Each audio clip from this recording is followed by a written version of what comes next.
Hello and welcome to the Twin Cities Jewish Film Festival. My name is Riv Shapiro and I'm the Arts and Culture Producer at the Minnesota JCC and producing director of this festival. It's my privilege to introduce Brad Rothschild and Tamar Manasseh for tonight's live talkback on the film They Ain't Ready for Me. Director and producer Brad Rothschild is an award-winning producer and writer with both a creative and a business background. He received a master's in international affairs and a master's in business administration, both from Columbia University. From 1995 to 1997, he served as the speechwriter and director of communications for the Mission of Israel to the United States. Brad has produced award-winning documentary features such as Kinderblock 66, Return to Buchenwald, and Tree Man. He directed the documentary film African Exodus, about the plight of Israel's African refugees, and has several films currently in development. Tamar Manasseh is the founder and president of MASK, Mothers and Men Against Senseless Killings. She is a mother of two and the first woman ordained to the rabbinate at Chicago's Beth Shalom B'nai Zaken Ethiopian Hebrew congregation. Tamar was born and raised on the south side of Chicago, where she continues to devote herself to community activism. Tamar has also helped launch MASK initiatives in other Chicago neighborhoods, as well as cities throughout the nation, including Evansville, Indiana, Staten Island, New York, and Memphis, Tennessee. Welcome, Brad and Tamar, and thank you so much for being with us. Hi, guys. Great to see you. My first question is for both of you. What was your relationship before the film? How did Brad get involved in this story? I'm gonna just tell you this. I think I was just Brad's hero before this. That's what I think. But I mean, I'm sure he has a completely different story to tell, right? But that's what I think. But I mean, Brad, what was our relationship before this? We didn't know each other before this. I first read about Tamar in October of 2016. There was an article in the JTA, the Jewish Telegraphic Agency, has a daily email roundup of articles from around the Jewish world. And there was an article titled, Black Rabbinical Student Leads Army of Moms Against Gun Violence in Chicago. And that caught my attention, and I opened the article, and at the top there was a picture of this striking woman named Tamar Manasseh. And I went on to read about the incredible work that she was doing to prevent gun violence on the south side of Chicago and the organization that she created, MASK, Mothers and Men Against Senseless Killing. And really what pulled me in was where Tamar credits her Judaism for her activism. And I was reading this piece and her personality just jumped out at me. And I thought to myself, she would make an interesting subject for a documentary film. So I reached out to her via social media. I sent emails to her organization's website, and I introduced myself as a filmmaker in New York City. And I wanted to have a discussion with her about the possibility of making a film. So of course, she didn't respond to me immediately. It took a little while. And finally, I got an email back from Tamar saying, I think my life is about as interesting as watching the paint dry. So thank you for your interest, but I'm going to pass. And I wrote back and I said, with all due respect, I disagree with your assessment of yourself. And please just hear me out. Let's have a conversation. So we started this on again, off again correspondence, the on part being me reaching out to her, the off part being her not always responding to me. But we had a couple of phone conversations, and, as you'll hear by the end of the Q&A, when Tamar starts talking, she can go on, and it's always an interesting conversation. So we spoke twice for like an hour at least each time. And after each phone conversation, I got off the phone and I said, wow, she is even more incredible than I had originally thought. And then finally, one day I got a direct message from her on Facebook, and she said, "I'm in Staten Island. If you want to meet me, I can meet you now." And for those of you out there in Minnesota, I live on the Upper West Side of Manhattan, and Staten Island, while technically part of New York City, is nowhere near where I live. But I said, "Give me 2 hours and I'll be there." And I dropped what I was doing and I drove out to Staten Island. And the two of us sat down for a while, had a great conversation.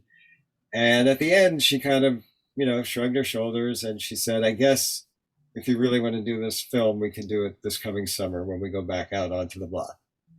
And that was what we did. Wow. Did I get that right, Tamar? I mean, I guess. I mean, you mentioned smoke signals when you were talking about the ways that you tried to reach me, because that was in there too. You did. There were smoke signals as well. It was great. I loved being pursued that way. It was awesome. So clearly there's a lot of trust building that needed to happen, going from being a stranger, reaching out, to working on this film together. And you also had to build a lot of trust with the community that you were filming in, right? We see some pretty vulnerable moments, some difficult moments in the film. How did you go about embedding the camera into the street corner and establishing that level of intimacy? It That's wasn't as difficult as people think it was.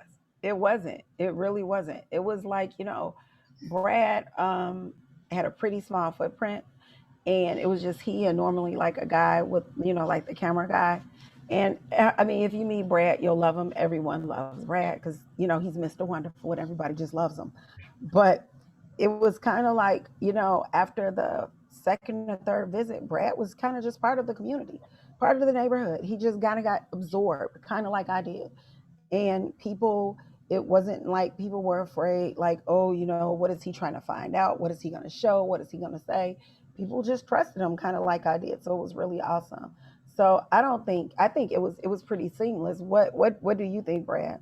I think you kind of you told half of that story, because the first half that you missed is the part where I had to get your trust before I could go out there.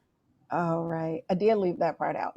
Go ahead. Share No, that no, with I think you should explain. share that part with the people. How easy that was Well, happening. it wasn't, because, as I said, she was hesitant to do this film, and she didn't know what to expect from me. I mean, I can't speak for her, so maybe tomorrow you can explain how you felt when you first met me.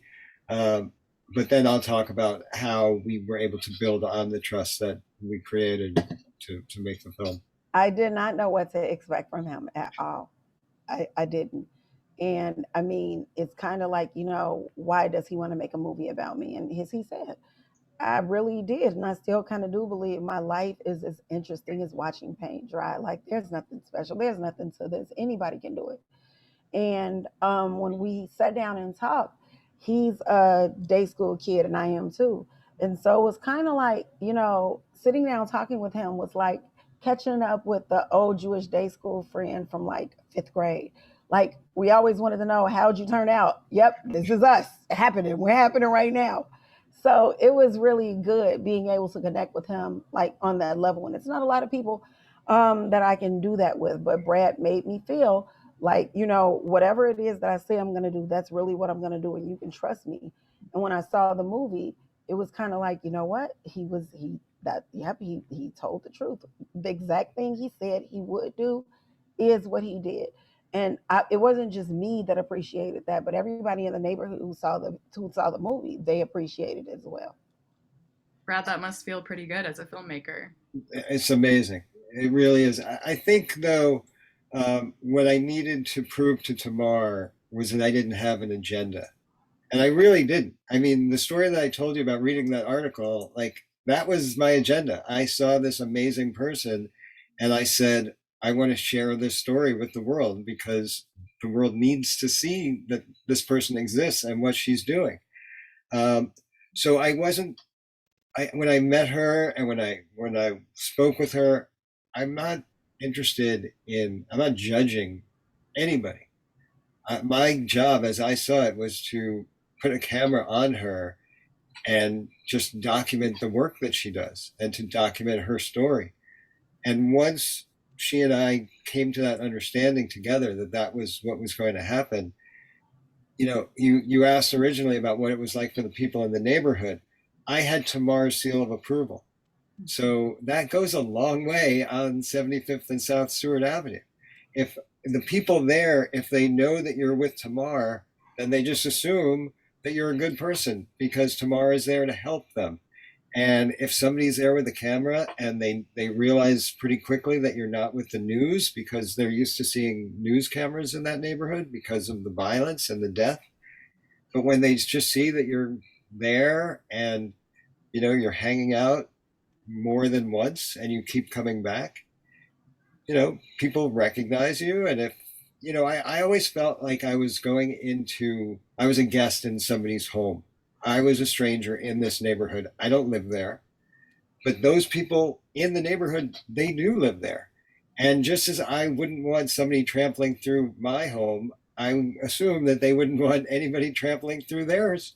So I treat people the way I expect to be treated myself, which is with respect. And in any neighborhood, wherever you go, if you're respectful to people, most likely they will respond in kind.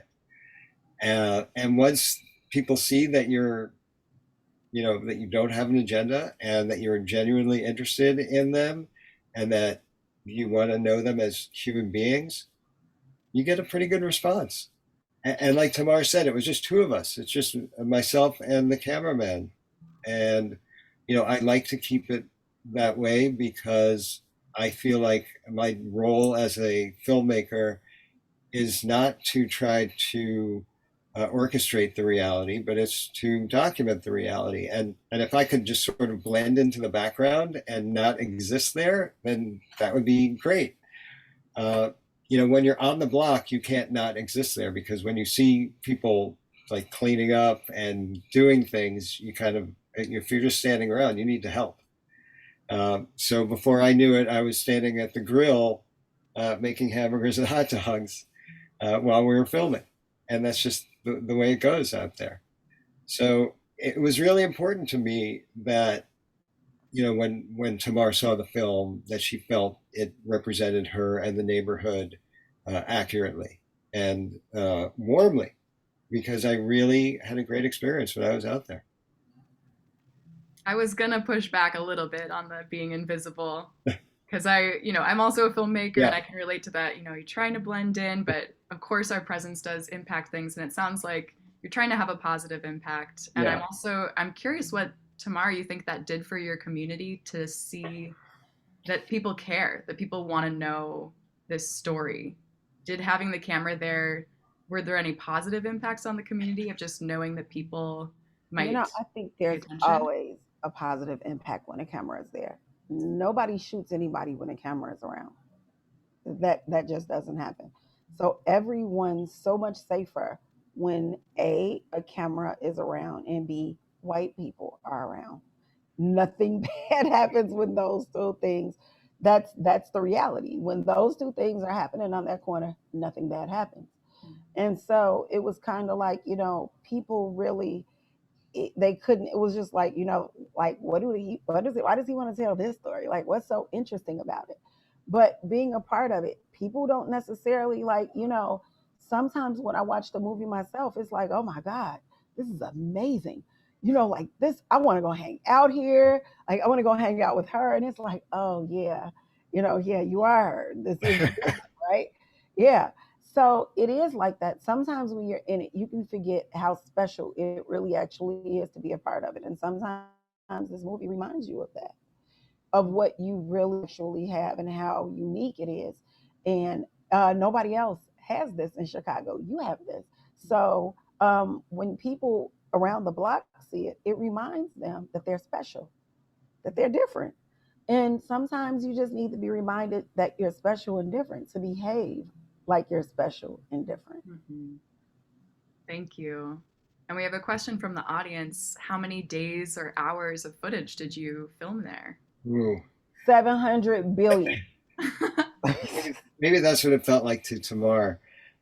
We spent most of the summer. I spent most of the summer going back and forth between New York and Chicago, and I must have made probably 6 or 7 trips of 2 to 3 days each. And then we filmed, in addition to that summer, there were other events that we filmed.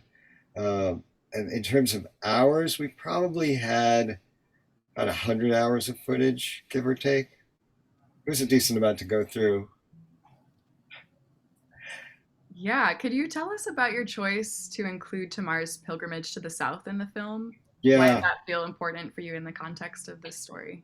Well, when I started filming and I started to get to know Tamar, she told me about the family that she has in Mississippi.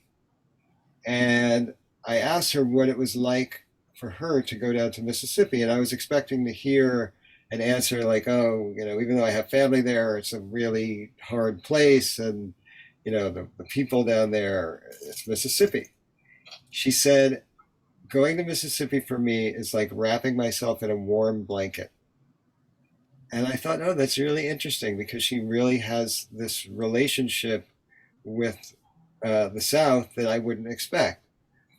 So, and again, as I got to know her more, I mean, originally we talked about going to Mississippi because I felt that would be an interesting trip to make. But as I got to know her and understand her more, I began to realize where her strength comes from. And her strength comes from her connection to her family. So when she told me that she was taking her mother to the Carolinas for her mother's 70th birthday, I asked if I could come along and shoot. And she agreed. And that's why we decided to include that trip in the film, because to me, it really helps explain the person who Tamara is. To understand her resiliency, you need to understand her family's resiliency, and that she sees herself as part of this link in a very strong chain. And it was a really emotional trip going to the Carolinas with Tamara and her mother, and I'm honored that she allowed us to go with her. And we brought the same cameraman from Chicago because he'd become like just one of the crew also. Um, so he was also really happy to go down there. Thanks. Tamar, is there anything you wanted to share on that? It was an amazing trip to take with Brad. It was amazing. I think the most amazing part of the whole trip was the point where we were in rural North Carolina. We were out in the middle of the country somewhere, and it was getting dark out. And it was kind of like, we were in this. It was this really weird place with a lot of really weird street names. It was weird. But Brad and the cameraman, who's also Jewish, Dan, he says, they say, well, hey, you know what? We need to get out of here, and we need to get back to the city. We need to get back to civilization, and because people like us aren't really necessarily welcome out here. And it was kind of like my mother and I were just like, wait a minute, but you're not black. And then the thought that Jews feel the exact same way about white supremacists, about racists, about racism, about that just the fear of that, it's the exact same thing that black people have. So it was kind of shocking that, wait, you said that before I said it. What's happening right now? That's my line, not yours.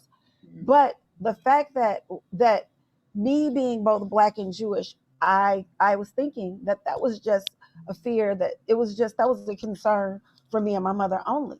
But then you have Brad and Dan who are both in the car too, and it's like, they're Jewish and they're saying, hey, we got to get out of here because they don't like people like us. And it's so funny because it's like, well, it's not black people they don't like, it's us.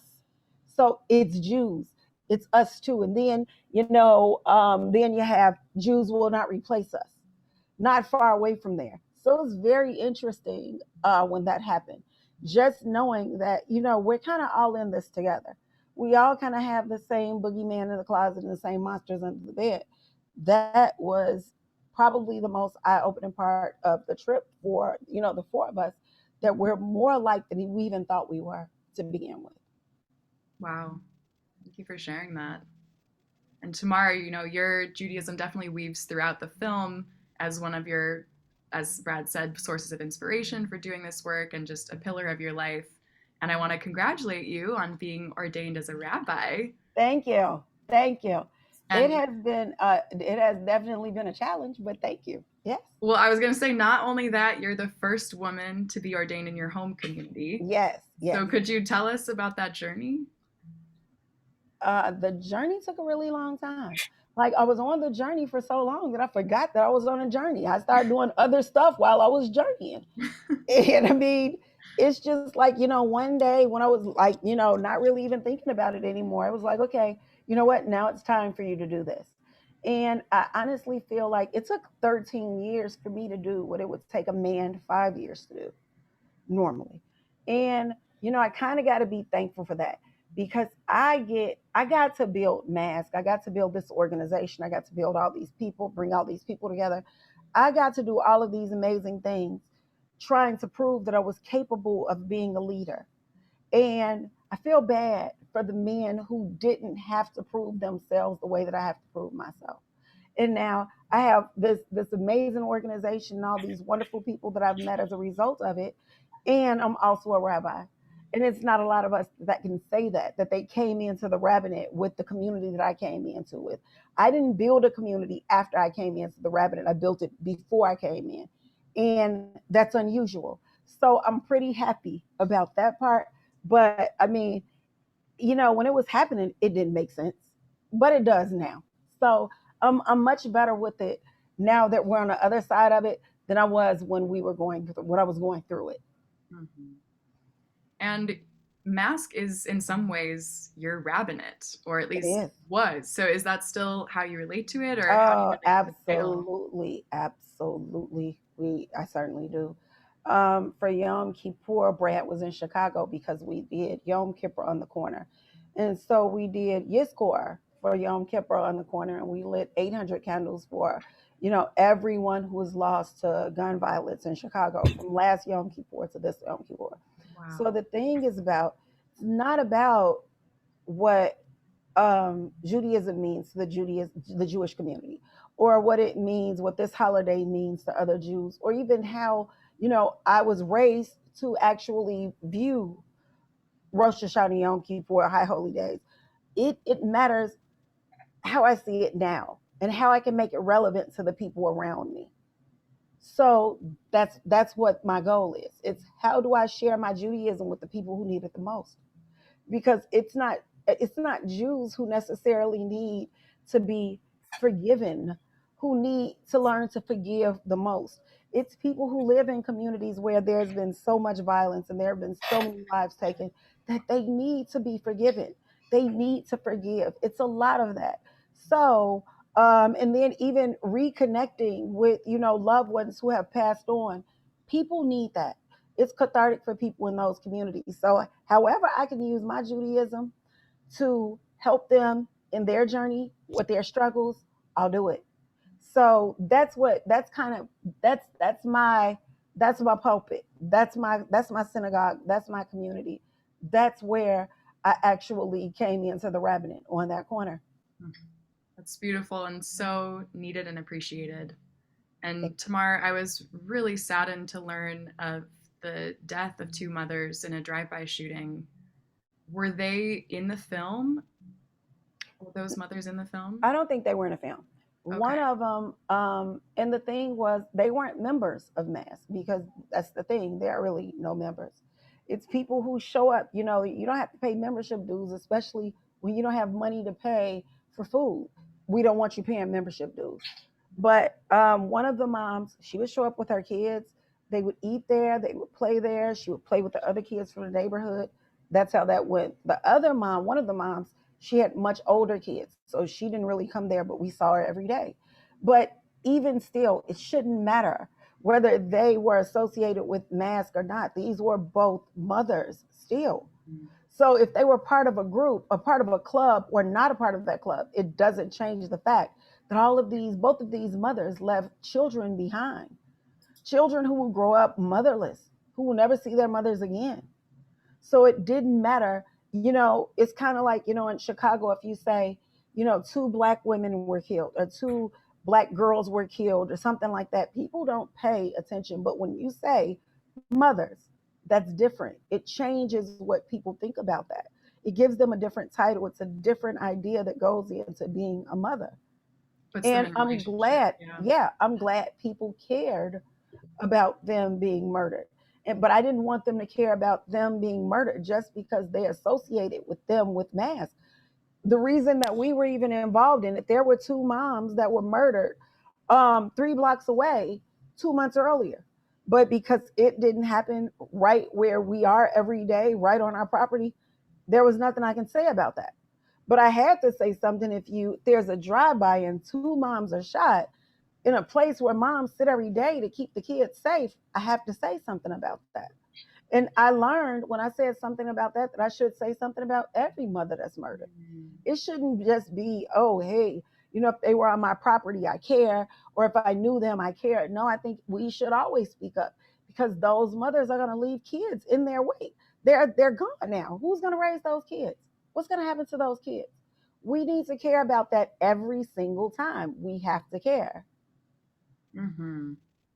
How does your community grapple with this loss, and how do you sustain, your courage and resolve to keep doing this work? I still have two kids that are alive. And I started this because I had two kids alive that I want to keep alive. And I'm going to keep doing this because I want to keep those kids alive.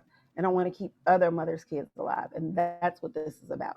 It's not just about my kids, it's about our kids, the collective, all of our kids. It's about the village, the kids in our village. I want to keep them alive. So I have to do this because this is what protects my kids and the rest of the kids in the village. So I have to do what I have to do. Can you give us an update on how things are going now? Is there funding or support? How do you Oh, think okay. things are going? Well, things are still going. Like they're going. They're still good. We on that vacant lot, it's not necessarily a vacant lot anymore. We started a school and we Wow. actually built a community service center out of shipping containers. And we got the inspiration from the idea of the one room schoolhouse, those schoolhouses that were across the South in the early 20th century when, black kids couldn't go to school with everyone else. But we still needed to be educated. There were all of these one room schoolhouses in rural communities. So, and some of Black America's best and brightest thinkers came out of those schools. So we built one room schoolhouses pretty much. That's what we did. And the idea was if we could do that then, why can't we do that now?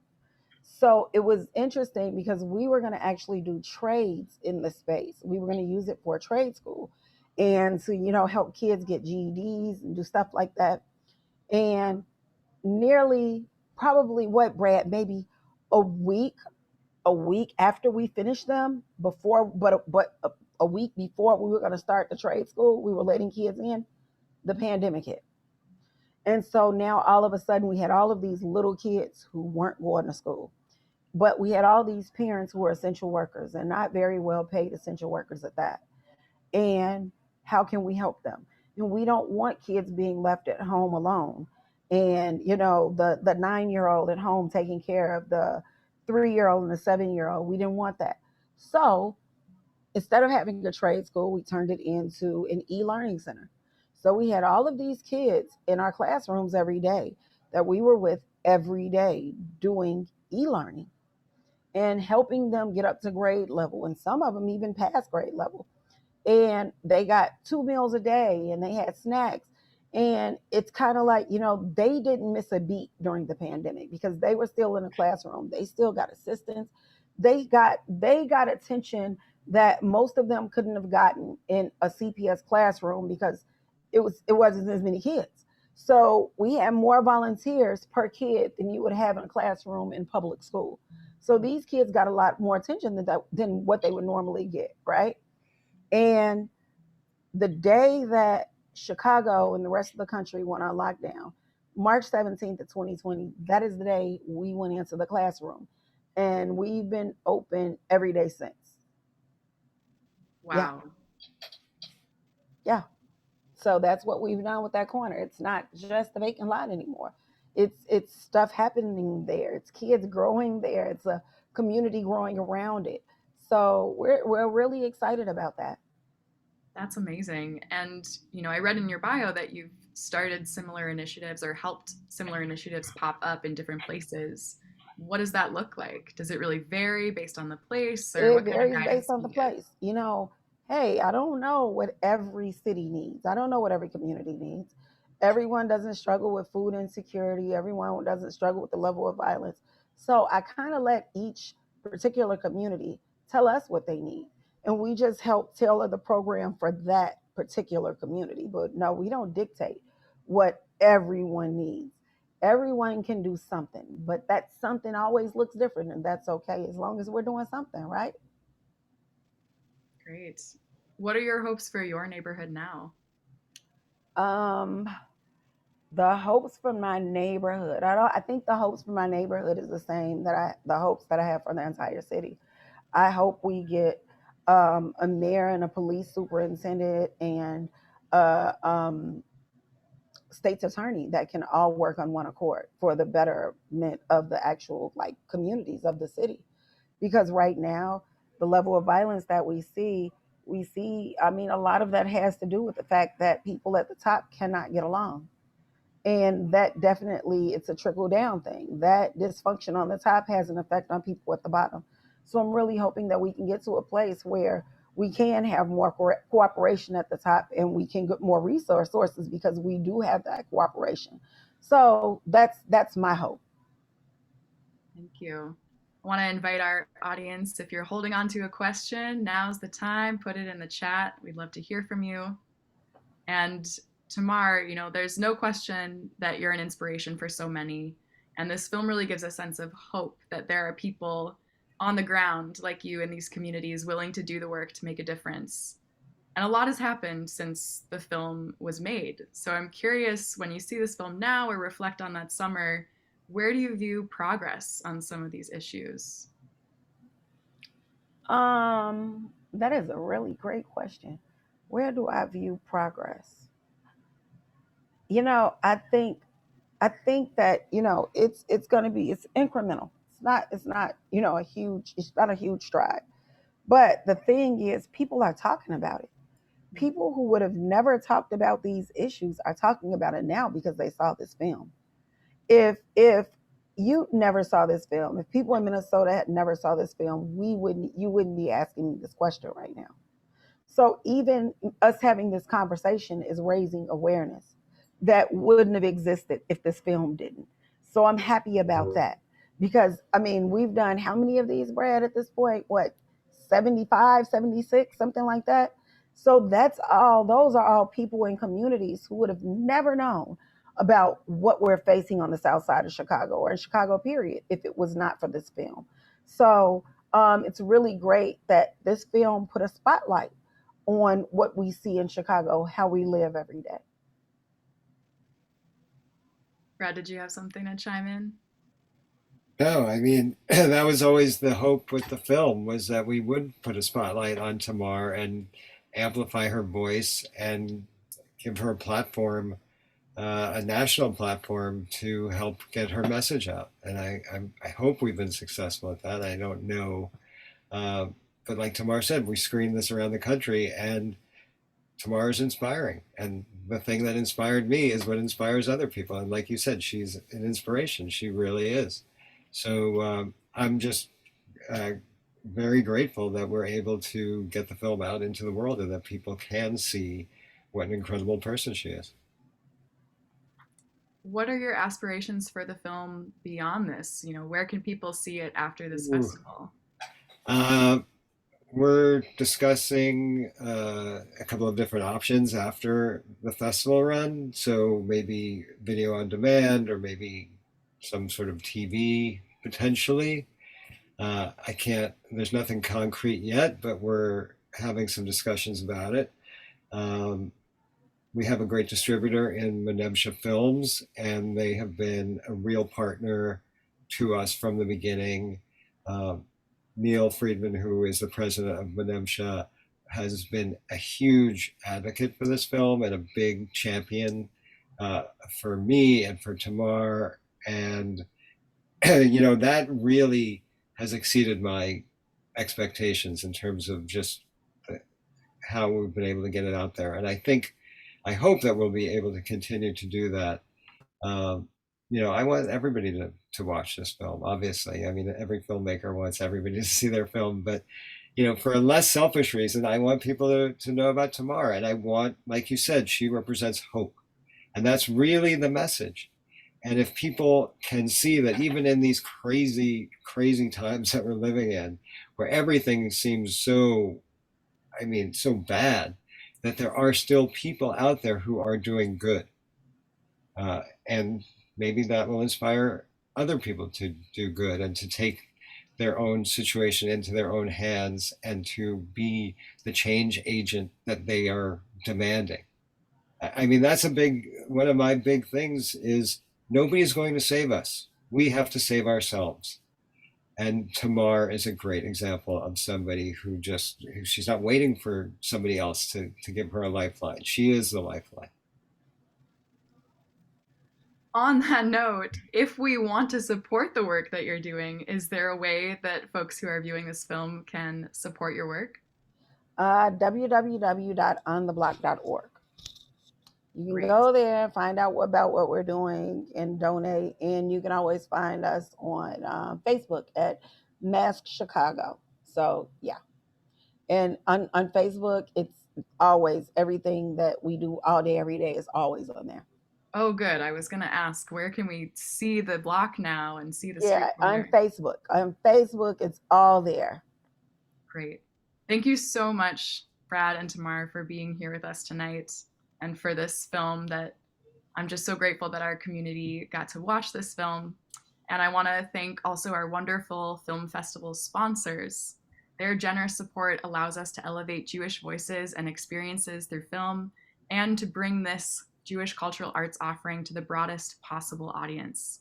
If you've been moved by this film or the films in this year's Film Fest, I encourage you to consider supporting the Film Fest or our wide range of cultural arts at the JCC. Making a gift is easy and secure at givetothej.org. Thank you to each of you for supporting the fest and being part of the dialogue by joining us today. Good night. Thank you for having us. Good night.